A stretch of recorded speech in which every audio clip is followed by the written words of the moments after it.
is Maylin Maalam ang Karaig at andito po ako upang sabihin sa inyo yung mga nakakaapekto about sa smoking.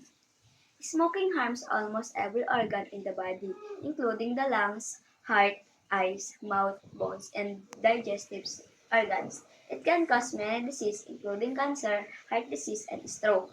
Para po maintindihan nyo, ang paninagrilyo po ay nakakapinsala sa halos lahat ng organ sa katawan, kabilang ang mga baga, puso, mata, bibig, buto, at digestive organ po.